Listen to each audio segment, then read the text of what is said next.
Aujourd'hui, nous parlons d'arthrose.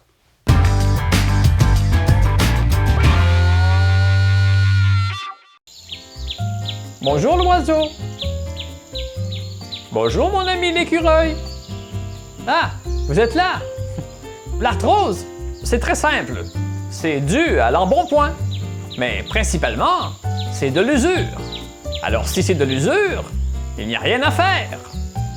Farniente! Alors, pas du tout. Il faut savoir que depuis les années 90, on sait que l'arthrose est une maladie métabolique qui est due principalement, oui, il y a de l'usure, on ne l'oubliera pas, mais il y a deux facteurs principaux. Le premier, c'est un problème de circulation, la microcirculation dans l'os en dessous du cartilage. Vous avez une articulation, en dessous, il y a de la circulation. Il faut savoir que le cartilage, il n'y a pas de vaisseau sanguin. Donc, la nutrition nous arrive par les vaisseaux sanguins dans l'os. On dit sous-chondral, en dessous du cartilage. Et la microcirculation est en mauvais état, soit par des caillots, soit par des épaississements de la paroi, quelque chose qui ressemble un petit peu au syndrome métabolique. Le deuxième phénomène, c'est un phénomène qu'on appelle la glycation. C'est-à-dire que dans mon cartilage, il y a une accumulation de ce qu'on appelle des métabolites glyqués ou des glycotoxines, c'est-à-dire des protéines qui se lient à des sucres et qui deviennent des déchets. Mon corps va donc chercher à les éliminer. Ce faisant, va dégrader mon cartilage plus rapidement. Alors on peut voir ici le cartilage endommagé par une trop forte concentration de métabolites glyqués dans le sang. Conrad, de que c'est? Comment aurions-nous pu remédier à ça, selon vous? Aucune idée. Vite de même, je dirais une bonne saignée.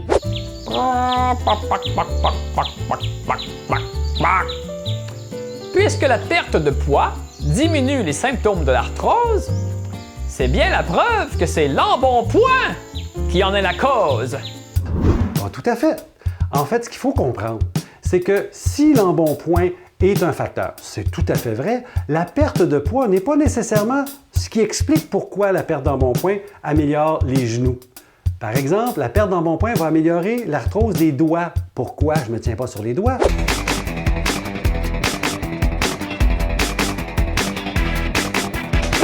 En fait, ce qu'il faut voir, c'est le lien avec le sucre. Si je perds du poids, c'est que mon alimentation et ou l'exercice va diminuer le sucre que j'ai dans le sang, donc mon tissu va avoir moins de ces fameux métabolites glyqués, donc il y a plus tendance à se régénérer. C'est là qu'il faut voir que l'embonpoint, c'est pas juste mécanique au niveau des genoux, c'est surtout parce que je baisse le taux de sucre. Non, non, non, non, non, non! On vieillit, on s'use, il n'y a rien à faire. Mais tout n'est pas noir, vous savez. Il nous reste toujours l'opération.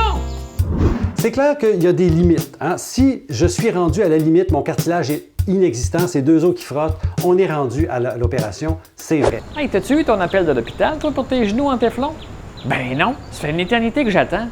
Avant ça, quand mon cartilage est là, je commence à faire des symptômes de douleur, je peux faire plein de choses. Certains suppléments, pensez au sulfate de glucosamine, à la chondroïtine et nombre d'autres. Je peux faire des exercices qui sont plus efficaces que certains médicaments pour soulager les douleurs articulaires en renforçant les structures musculaires. Je peux manger moins de sucre et avoir une meilleure alimentation. C'est toutes des choses qui vont soulager, ralentir la progression et éviter l'opération.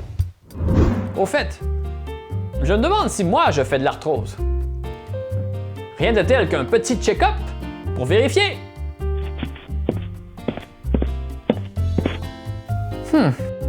Si vous voulez en savoir plus, allez voir mon site Franchement Santé, jydionne.com.